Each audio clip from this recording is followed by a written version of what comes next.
Good morning, good afternoon, good evening, wherever you are watching us from. Thank you so very much for being part of this great session with one of our finest medical practitioner in the area. This morning, as you all know, we are going to be talking about growing old is hard work, successfully navigating some of the challenges of aging. And we have a very fine professional medical doctor in the house that will walk us through this. I am Remy Duyele, your candidate for District 23 in Prince George's County, state of Maryland. And I will be here with you for the next hour. And we all get the pleasure of learning and earning from our doctor. My assignment very much right now is to introduce to you, for some of you, to reintroduce him to you because he's not a stranger in the area. By the time I'm done introducing him, he's been on so many and won so many accolades in the area. My speaker, your guest that we have been all awaiting is Dr. Oluwehimi. He is a primary care physician, board certified in internal medicine and geriatrics with over 19 years of clinical experience and 30 years of combined professional experience. Get that word, geriatrics. So, who better can help us navigate this aging business?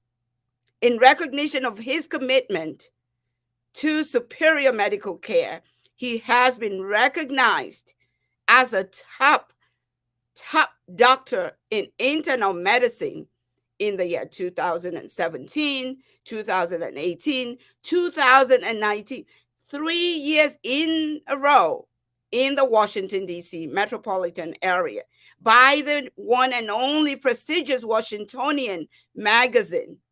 Wow. If we were in a room together, I would say a round of applause. I know you're doing that in your space. Dr. Oluwemi is passionate about helping his patients compress morbidity and improve quality of life in a compassionate way. Compassion is very necessary in caregiving. He continues actively practicing clinical and has his own practice in Fairfax, Virginia. Clinical practice in Virginia, Fairfax. For those of you that might want to follow up later, you will get his information. Without further ado, Dr. Oluwayemi, we're honored to have you this day here, and we look forward to learning from you. Excellent. Thank you so much. Thank you for your very warm welcome, Dr. Doyle. And I say warm morning, afternoon, evening to everyone, wherever you are across the globe, tuning in today, for this presentation, this hour that we have to spend together. I, want to thank Remy Doyle and her innovative and energetic campaign, for having me this morning. And more importantly, that the campaign is seeking to deliver value to her, to your constituents. I think it's very laudable and very commendable. And let me just quickly say that I wish your campaign the very best in this your run for Maryland Delegate District 23B, I believe, in Prince George's County. It is my definite assurance that you will do a fine job for your constituents, and we wish you the very best. So, we're here this morning, like was introduced earlier on. I'm a geriatrician, internist, and geriatrician practicing in Fairfax. And I just want to spend a few minutes this morning sharing some thoughts with us. And I want to quickly say from the outset that I'll be very happy to take questions at the end. So we're timing this in such a way that there will be time for questions at the end. But we want to talk about growing old. And I perhaps ought to, paraphrase that a little and say growing older. Growing older. I mean, that's what's happening to every one of us every single day, is that, we're getting older. And, to highlight a few things this morning about some of the common ailments to highlight some of the things that are not, there's a lot of misconception as to what is normal aging and what is abnormal aging. There's some things that are really abnormal aging that people are assuming is normal aging. I want to talk about some of those things.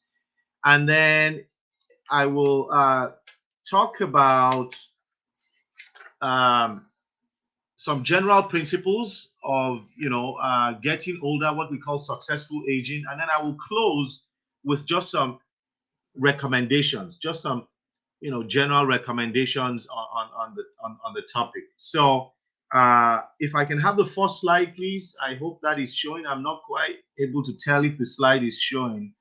The slide that says awesome, awesome. All right, and then the next slide, please. Next slide.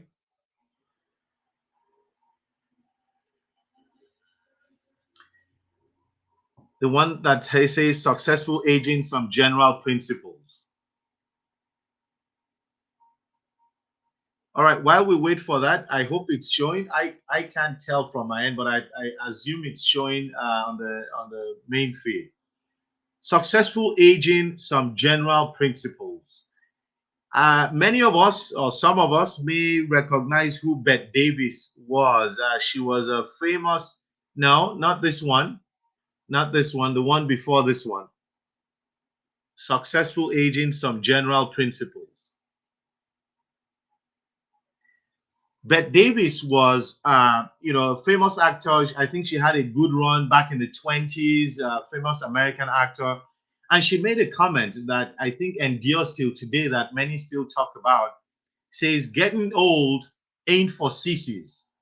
Getting old ain't for sissies. Bette Davis was the one who made that famous phrase. And I think people like at Linkletter went on to, latch onto that and also made it famous.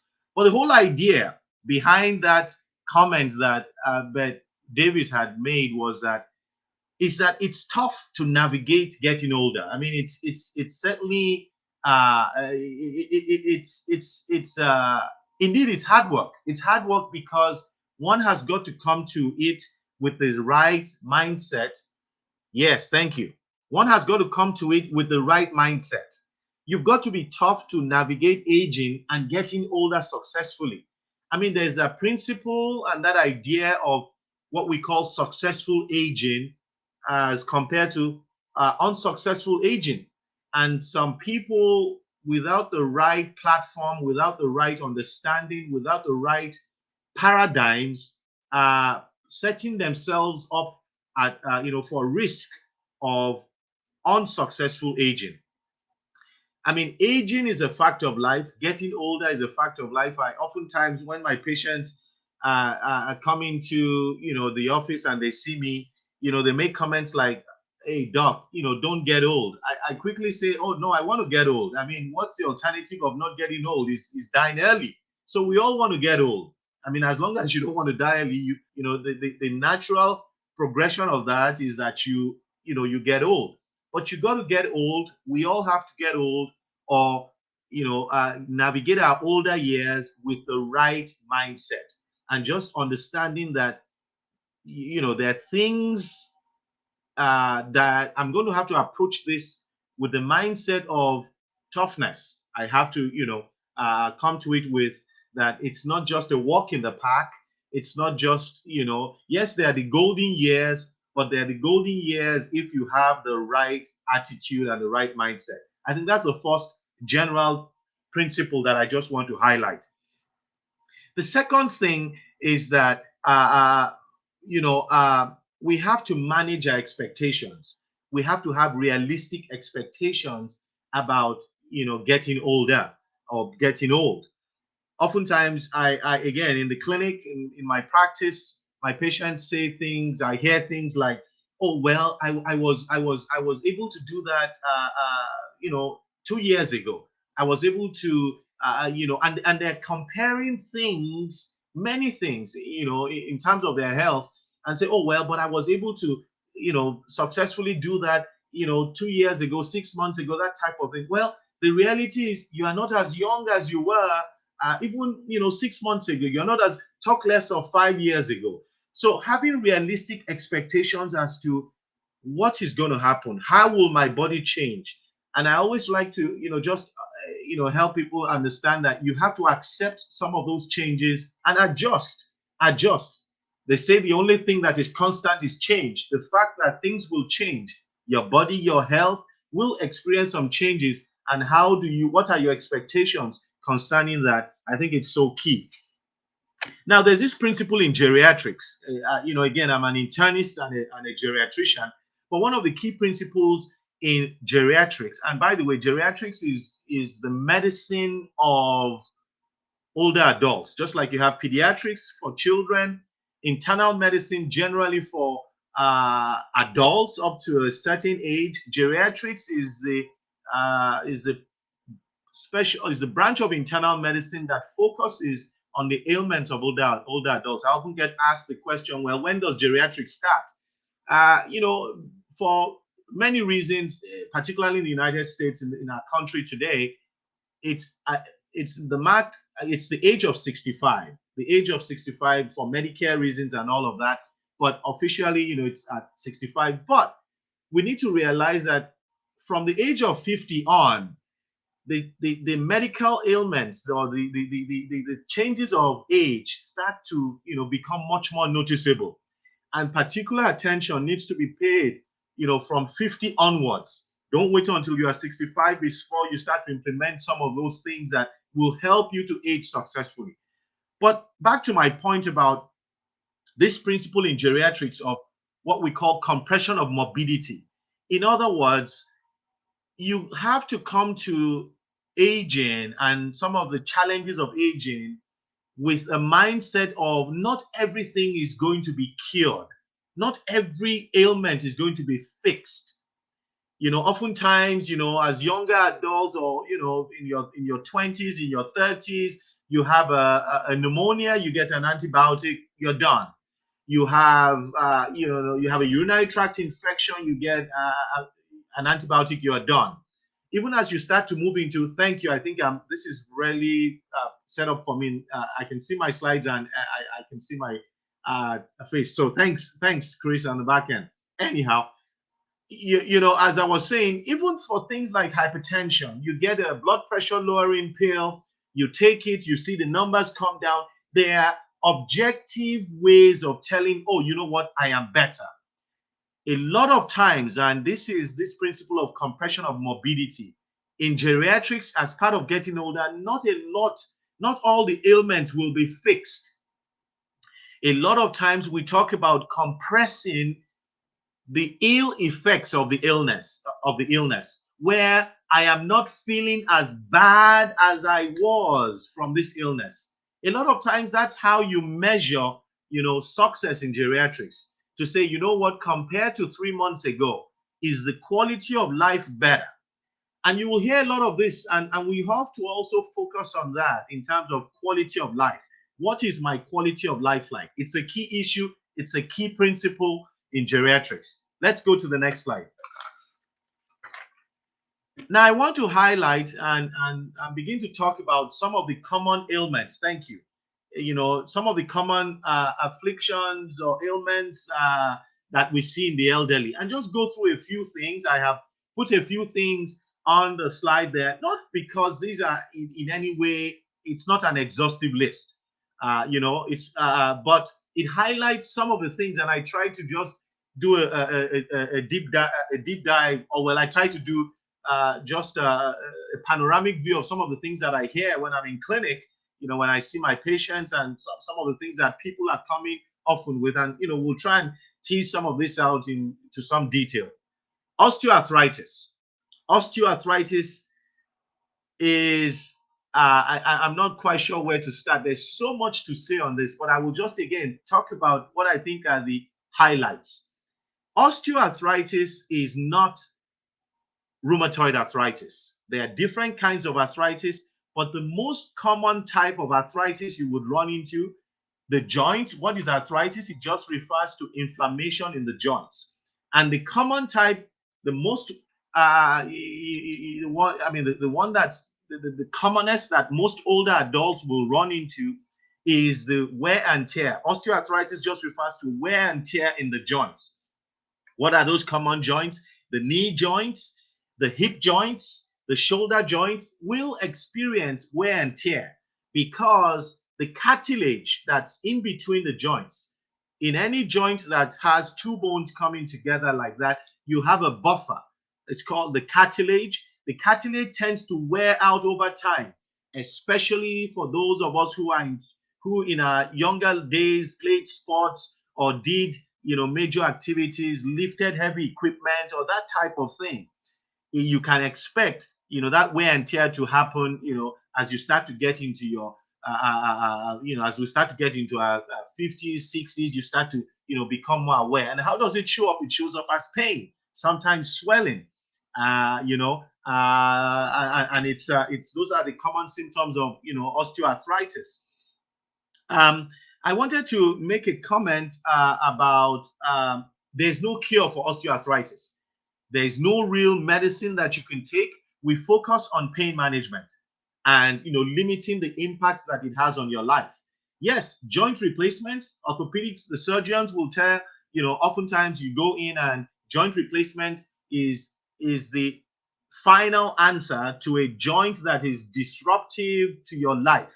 Disruptive in terms of quality of life, in terms of ability to do things, and some people, oftentimes don't want to think about joint replacement. But I say to my patients, if you have been offered joint replacement, think long and hard about it, because there is an optimal period for joint replacement.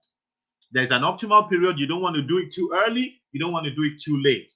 So, because a huge part of joint replacement is the recovery that comes after that. Like I said, there's so much to talk about, but I wanted to highlight on some of the things that I know might be topical. We focus on pain control. Anti-inflammatories are the mainstay. Tylenol is the safest medicine. Acetaminophen is the safest medicine that you can take for your joints, particularly as an older adult.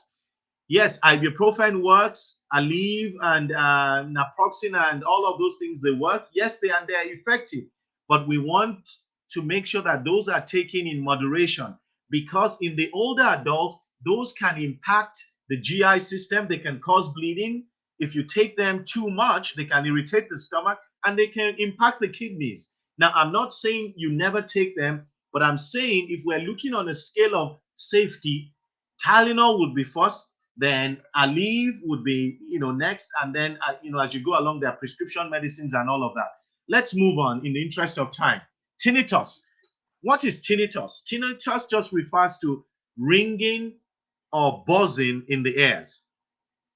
That ringing sound that you hear, that buzzing sound that you hear late at night when you're about to get to sleep, and it's like, what is this? And there's really nothing else that's generating that sound. It is much more common as people get older.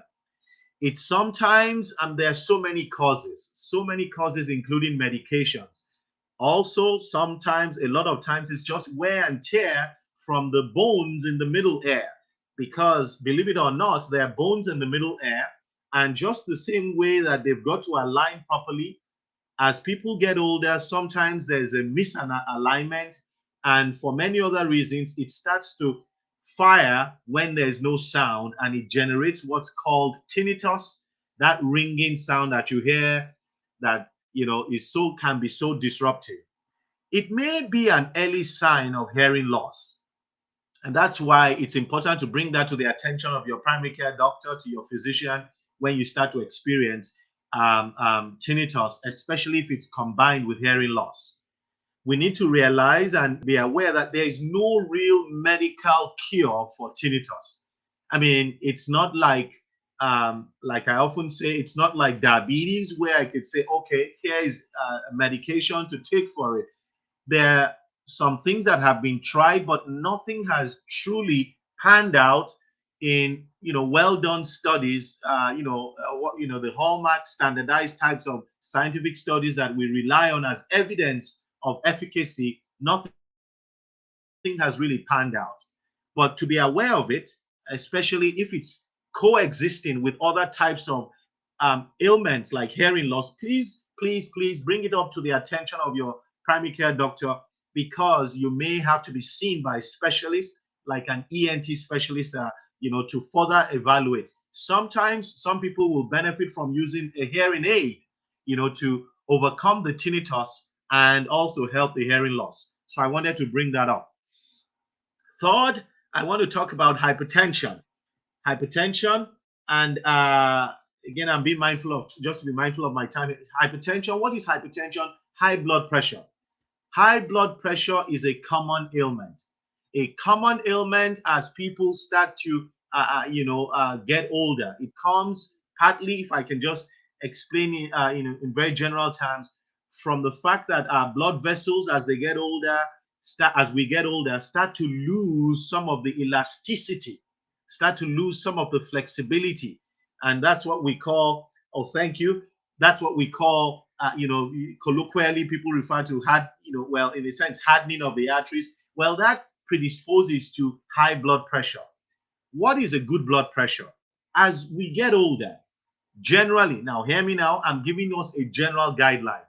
The goal is to have your blood pressure generally on the top number below 140 and generally below 90 on the bottom number as we get older. I'm putting that average for people probably in their 60s, to 70s. That is a good general place to be. Most of your numbers should be below 140 on the top. Most of your numbers should be below 90 on the bottom. Doesn't mean you will never get a blood pressure of 140 over 90. If you drive on 495 on a bad day with heavy traffic, when you get home, your blood pressure would likely be a little high. If you have an emotional situation, or you are in some level of pain, there'll be periods where your blood pressure might be high. It's not what it does one time, it's the trend. So often I would see people in my office with a one-time blood pressure of 150 over 80 on a day where they had some, stress, and they're all bent out of shape. I tell them, no, you don't have to lose sleep over that. Again, it's the trend. I would encourage anyone over 50, please invest in a blood pressure cuff. They're available these days in the pharmacies, at Walmart, at your Rite Aid or what have you, CVS. Everyone probably should invest in the blood pressure cuff, $40, $50 in the digital cuff, and have them, and periodically just check your blood pressure. Now, lower is of course better if you can get your blood pressure, as I see it often. By the way, I just want to quickly make this point. There's this misconception that getting older is synonymous with medical problems. No, far from it. There are more people out in the communities in old age who are doing better than the fragment and the subsection that we see in the clinics and see in the hospitals. So there are more people out there doing great things, aging successfully, and we need to applaud that. We need to encourage that. We need to embrace that. I tell my patients every day, when I see people say, well, why are you in geriatrics? I say, I learn something from my patients every day. I learn something from the older adults every single day about navigating relationships, living successfully, aging successfully, and all of that. So the point, I go back to my point on blood pressure, is please invest in a cuff. Lower is better. If you can get your blood pressure to 120 over 80, great. Awesome. As long as you are not having side effects, especially if you're on a blood pressure pill.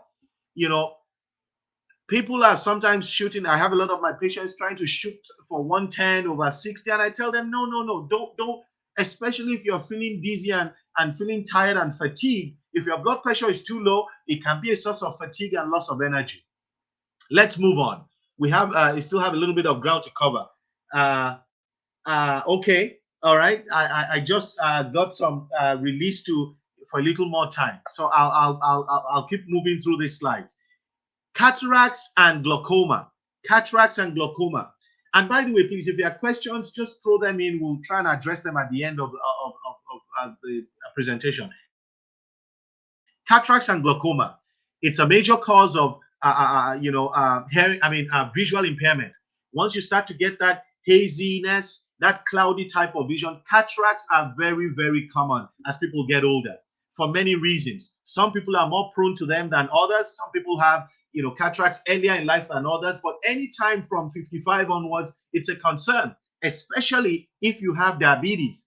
Diabetes is not on this list, but I want to make a comment about diabetes. If you're diabetic, please be sure to get your eyes checked once a year, regardless, because they're watching for cataracts. They're also watching to make sure that diabetes has not affected the back of the eyes.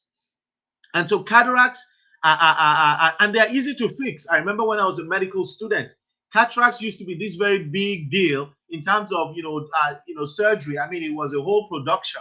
I mean, cataracts have become so commonplace in terms of what they do these days. I encourage anyone, if you're having cataracts and you've been offered surgery, please, please, please. The technology has come a long way. They can do it. It's an outpatient procedure. It's half a day, and they put in the lenses. And the difference. No pun intended. The difference is clear. People don't realize how much visual impairment they're experiencing from cataracts until their cataracts are taken out. And I want to make this point. The senses, once you start to lose, the quality of the senses. By senses, I mean hearing, seeing, and things like that. It diminishes our quality of life. We may not realize it, but if you're not seeing as well, you start to read less. You start to engage in those types of, social situations. I know people who restrict themselves, from certain meetings and groups, their bridge club, going out to the YMCA, just because they have been impaired in their senses. And it doesn't have to be that way. Let me quickly touch on glaucoma. Glaucoma is hypertension in the eyes. It's high blood pressure in the eyes.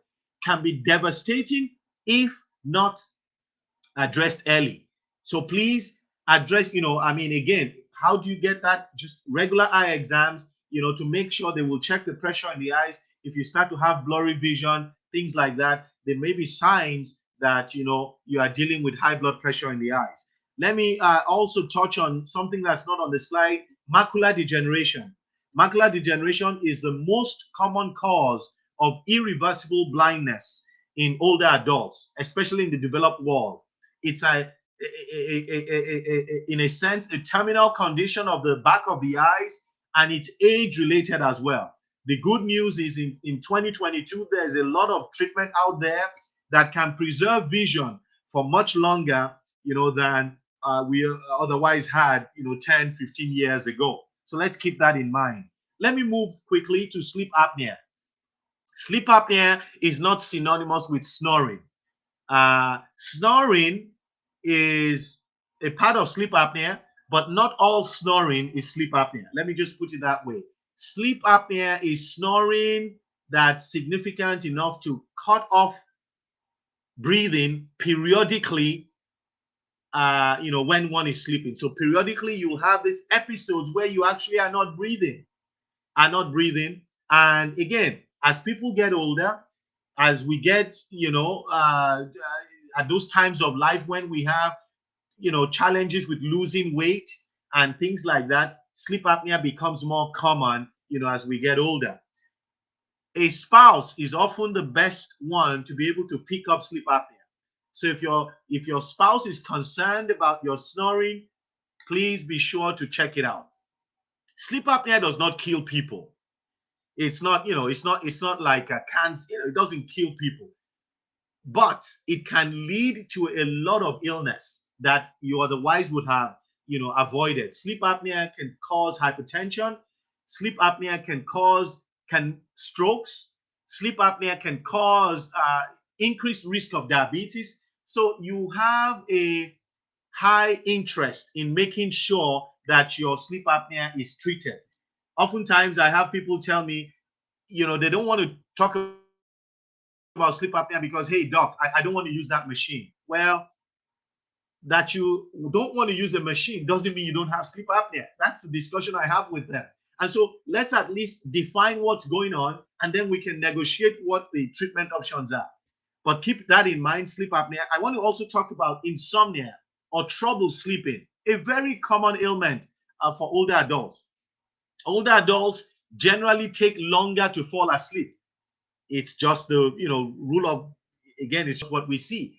you need, older adults generally take longer to fall asleep, have more nighttime wakefulness. In other words, more time where they're awake during the, in the night, compared to younger adults.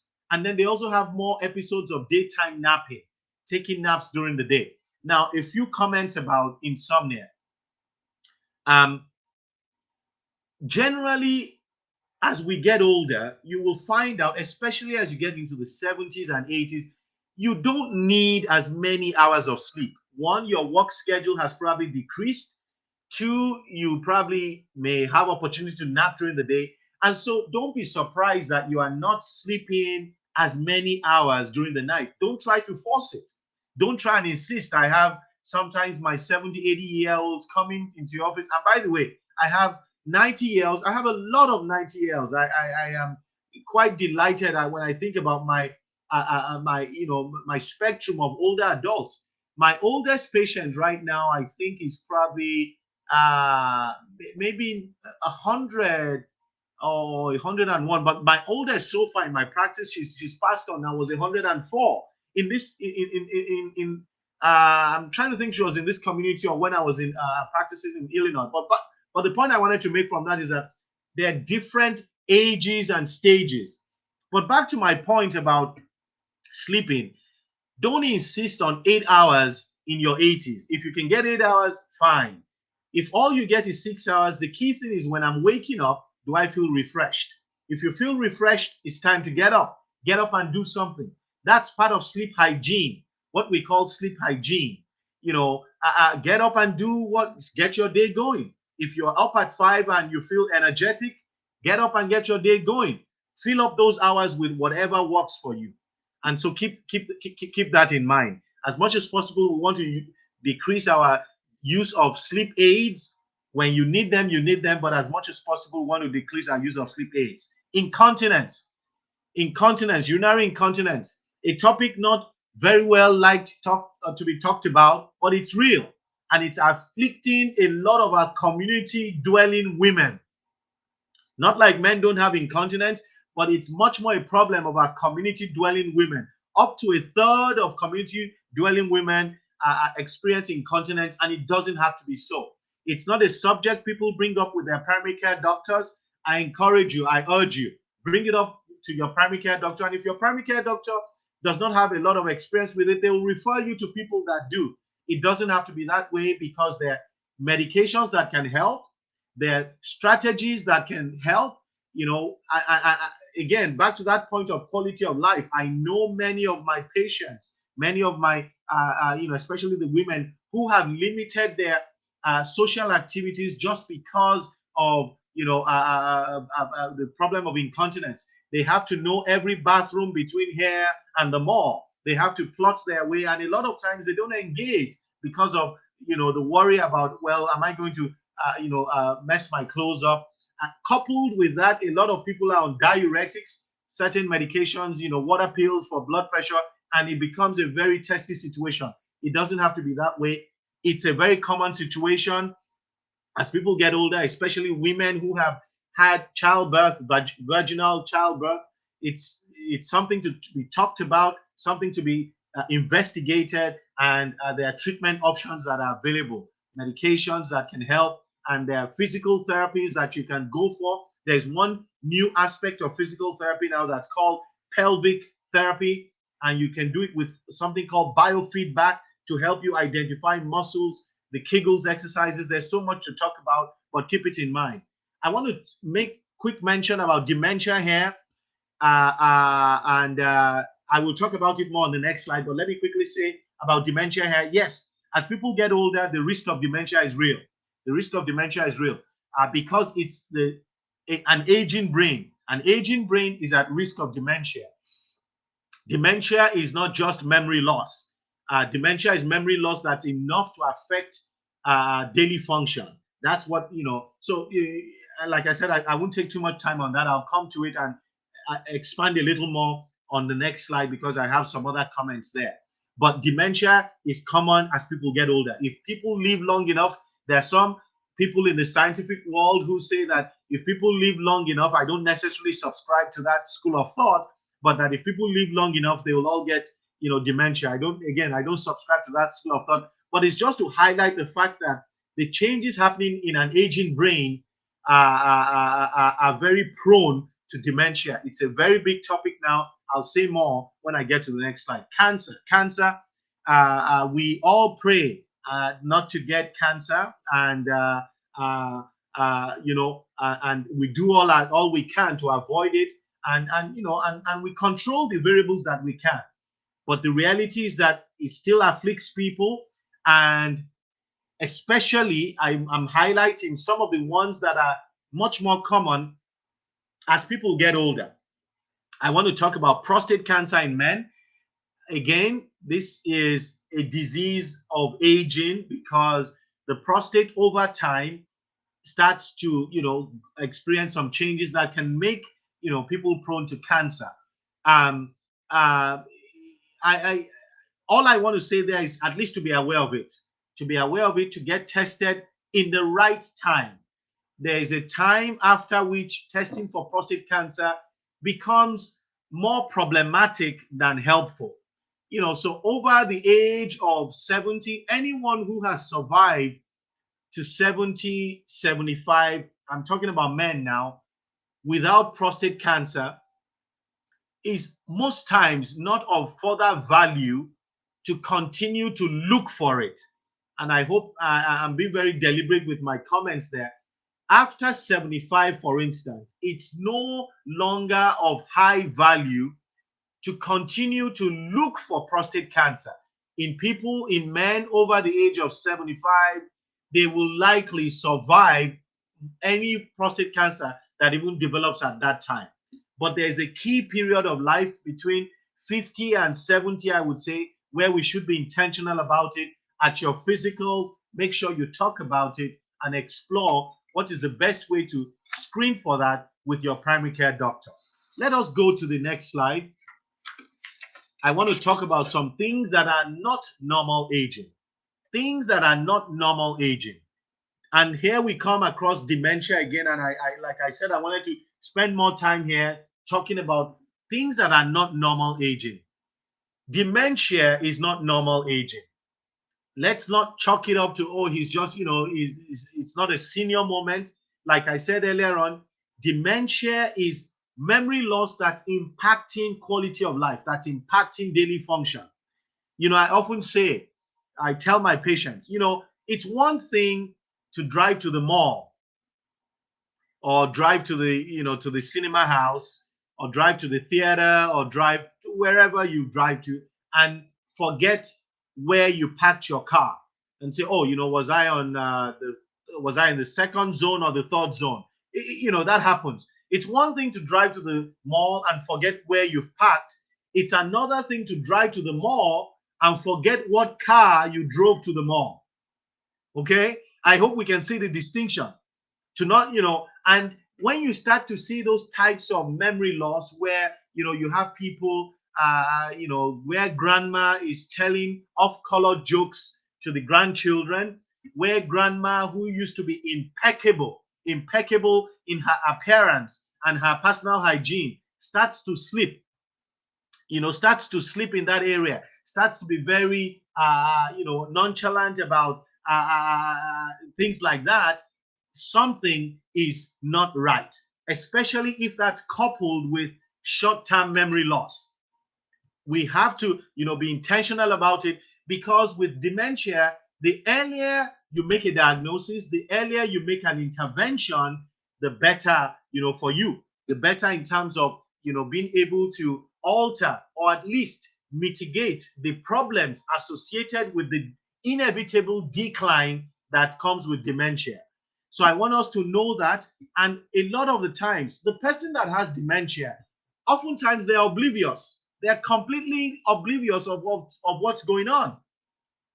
So it's usually the people around that can pick that up. And so please, let's be attentive. Spouses, be attentive as we are getting older. Children, be attentive as the parents are getting older. Let me move on to physical pain. Physical pain is not normal aging, especially in our men. I have too many of my men chalking it up to just, this is what to expect. No, it's not what to expect. Physical pain is not part of normal aging. And so we need to be attentive to that and, make sure that we bring that up, for review with our primary care providers. Significant hearing loss is also not, part of normal aging. 1 second, please. I just want to adjust my temperature. I apologize for that. Significant hearing loss is not part of normal aging. We need to be mindful of it. Hearing aids, we should not be unduly vain about things like that, because they enhance the quality of life. They enhance the quality of life. And I can talk more about that if we have time, later. Sexual interest and ability naturally decreases with age. I will interest you with just a fun fact. Viagra, like Lipitor, Viagra compares with Lipitor as one of the best-selling drugs of all time. And oftentimes my patients are very reluctant to bring it up in the office, saying, "Oh, I'm embarrassed about this." And I count them. I said, "Don't be embarrassed about this. This is part of normal. It's normal to you. I'm normal to be interested, in sex and your sexuality. So please, let's talk about it." Yes, abilities are not the same, but complete sexual dysfunction is not normal aging. We need to talk about it with our primary care doctors. We need to bring it up for conversation. Let me go to the last slide and let's finish this off. General recommendations. I just want to make some rules of thumb that I want to leave you with this morning. Move more. Now, again, it's all about successfully navigating the years of age, the years of getting older. A lot that you cannot change, but there's a lot that you can do to make that journey less challenging, less uncomfortable, and of maximum, quality. Move more and eat less is a general rule of thumb that I tell my patients. When I say move more, I mean exercise. You don't have to be the buff one at the gym trying to do the elliptical for 6 hours on end. If you are able to do that, we celebrate you. But it doesn't have to be anything that intense. It's consistency over intensity. If all you can do is walk 20 minutes 3 times a week around the neighborhood, by all means do it. I have seen time and time again, my patients who exercise compared to my patients who don't exercise, especially in older years, just do better, regardless of what ailments they're dealing with. Eat less, eat less.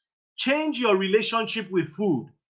And when I'm talking about eating less, particularly carbohydrates, cut down on bread, pasta, and all of those things. Change your relationship with food. That's a whole separate discussion, but it's getting out there right now in popular culture. Is changing that our mindset. What does food mean to me? Let me move on very quickly. What is good for your heart is good for your brain. People say, what can I do to prevent dementia? Well, the same things that you do for cardiovascular health, exercise, and all of that, and cutting down on carbohydrates, cutting down on sweets. The same thing works for your brain. Limit alcohol, quit smoking. Moderate alcohol is okay. We can define what moderate is. Anything more than 12 drinks a week is heavy drinking. Moderate alcohol has scientific evidence of benefit. Smoking has no good that it does. We can talk about that. Smoking has not been linked to anything good. So quit smoking. Don't underestimate falls. Falling is real as people get older because the muscles weaken. Falls can lead to fractures. When people fracture, oftentimes in the older ages, when people fracture a hip or fracture the femur, it's the beginning of a spiral, a downward trend. As much as possible, we want to avoid falls and avoid fractures. Attend to your mental health. It's real. Depression, anxiety, especially we have just come through, or we're still, in a sense, coming through this COVID-19 pandemic. It's affected a lot of people mentally. It's a real issue. Stress, relationships. Let's bring these things up for discussion. Sleep, sleep, sleep. We've talked about it. Vaccinations, the general vaccinations for the older adults. I want to talk about 2 things real quick. The shingles vaccine And the pneumovax vaccine are particularly recommended for people, over the age of 50, pneumovax over the age of 65. Think about it. And then, of course, COVID vaccine, I've got to plug it in. It's helping lives. It's saving people from a fatality. I have seen, even in my practice, COVID vaccination. We can talk about that if you have questions. Advanced directives. It is often, again, a concern. People don't want to talk about dying, but it's a natural progression of where we are. And it's important to have advanced directives in place so we can make our preferences known while we still have the opportunity, while you can still, buy into this. And I want to say that it's so important. Doesn't mean I have my will, I have my advanced directives in place. It's important because it helps, especially in our country, avoid a lot of unnecessary medicine, a lot of ambiguity when we get to those times of our lives. And oftentimes, we may never need those things, but it's good to have in place. It's peace of mind. And I'll leave you with that. I really want to thank you for this opportunity. Again, I commend every one of us. And I hope that as we navigate this journey of aging, that we will all do this successfully with the right mindset, controlling the variables that we can, and having a solid partnership with our primary care doctors and our specialists, and all may go well and bring us to enhanced quality of life. Thank you for your attention. Wow. I didn't want this to end, but I know so many people have been texting me too, and like, wow, Dr. Oluwayemi, you have to come back. You have to come back. We're Oliver Twos. We want more of this. Thank you so very much for helping us see how the navigation is necessary and what we need to do on our part, and how we need to understand that we have to have the right frame of mind. I like that. That was the biggest thing that I took away. There has to be the right frame of mind, managing expectations. All of those things don't cost anything. It's just the state of mind. And not to talk of the way you broke down every single topic. And I mean, it's just, this is going to be shared with my seniors who are part of my network, and I know they would love this. That's why I said we need you to come back. When you come back, you will come back physically by the grace of God to ensure that they can hear from you directly. As you know, the seniors' welfare and healthcare is one of our primary focus on this campaign. So clearly speaking, we will have you as a partner in progress for a very long time. And thank you for all you do. Thank you. I know there might be questions that are there. Krista, I'll let you come on and see if there are questions that we need to take at this point. But we appreciate those of you who have joined on Facebook, on YouTube, those of you that will listen later. If you have any questions and you need to contact him, let us know. He's a doctor, and let him share his information. I guess, I don't know if that's something you want to do.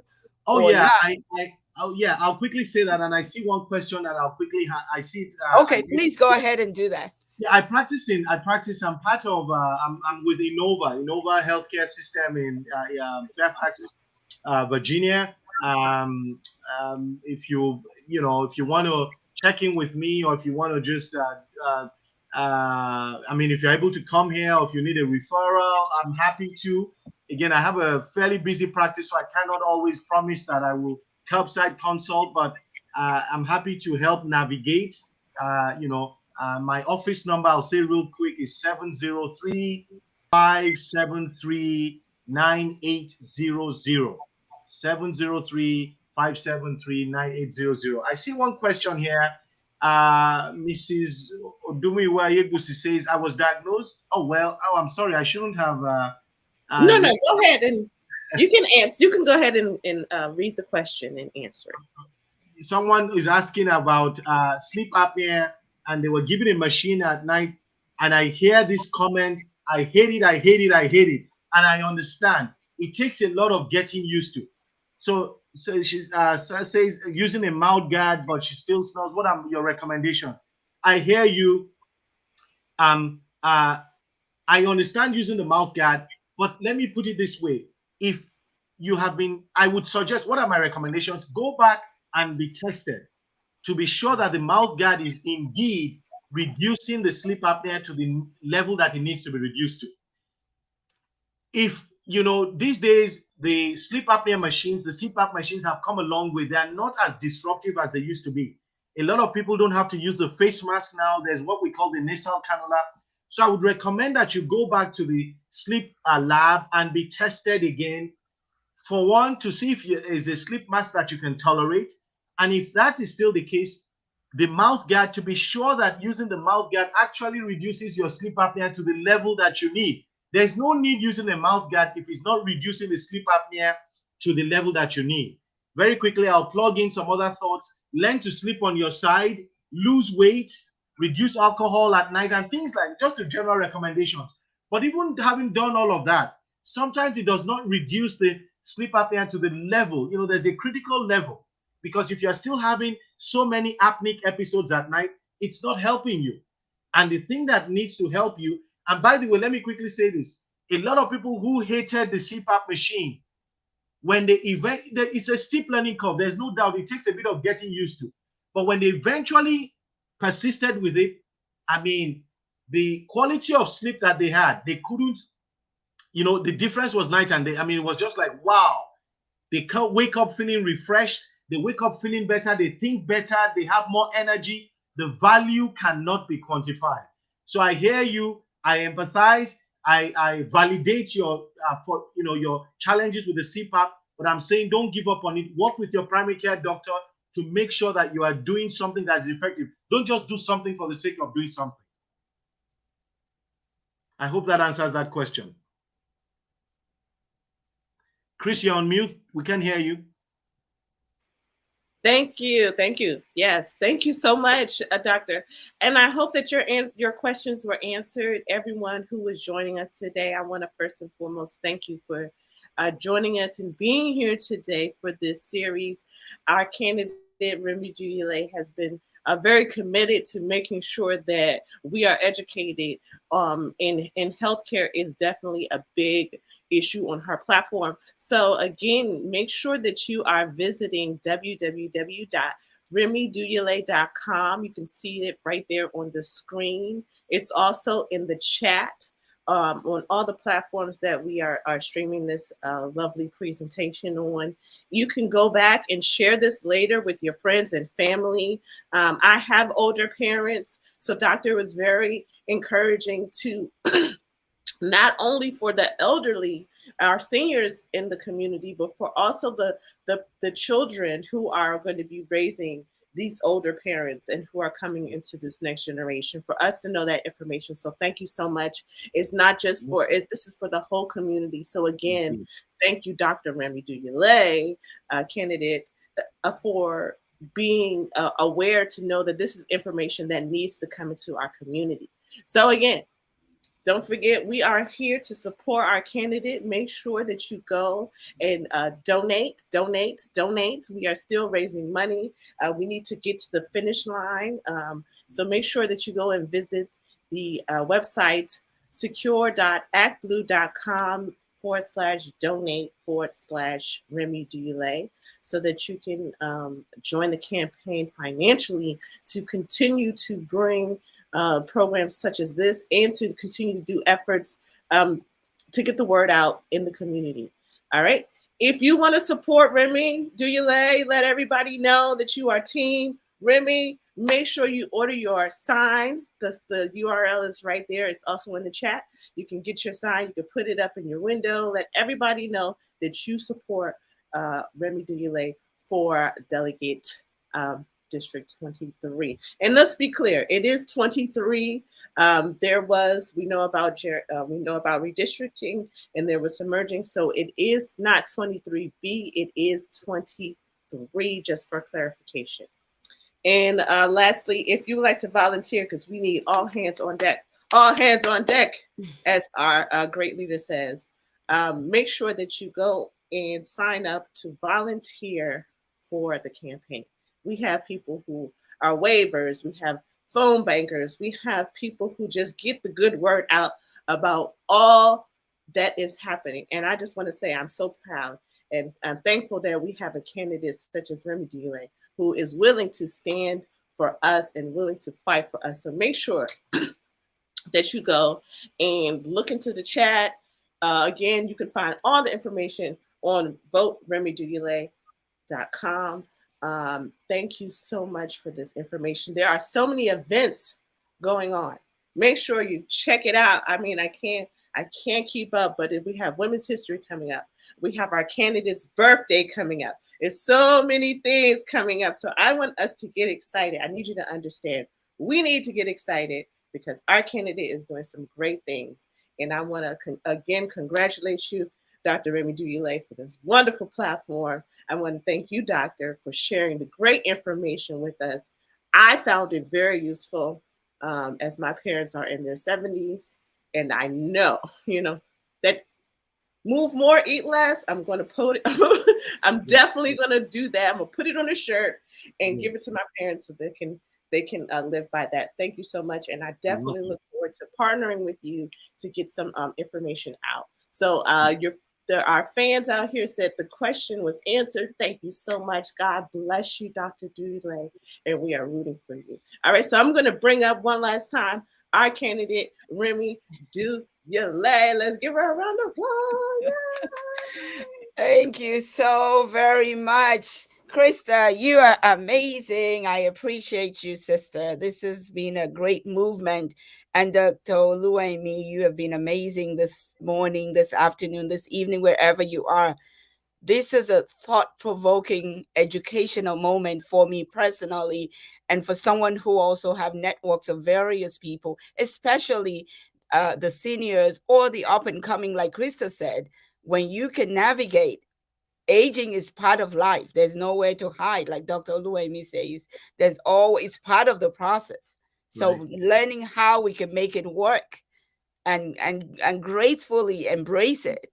I'm ready to move and eat less and do all the great things that he reminded us to do. Thank you all very much. God bless you. Share this. Vote Remy Dule. We are coming in to make a change that is so well deserving in Prince George's County, District 23, Upper Marlboro, Bowie, South Laurel area. So check us out. Check the website out. Blessings.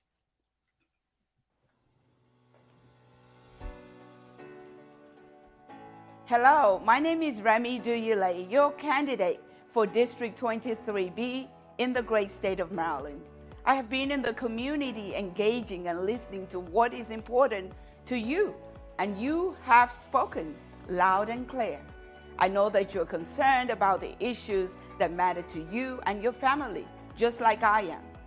That's why I am ready to fight for you in Annapolis to ensure that we have economic inclusion for workforce and small business development, increase investment in the education of all our children, closing the gap on health disparities and expanding access to quality health care, support for our men and women who serve to protect our country, support for the seniors who have given so much to our community, and resources to ensure safer communities.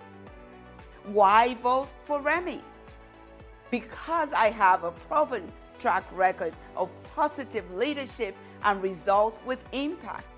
So join the movement as we move forward together. This message is paid for by friends of Remy Dule.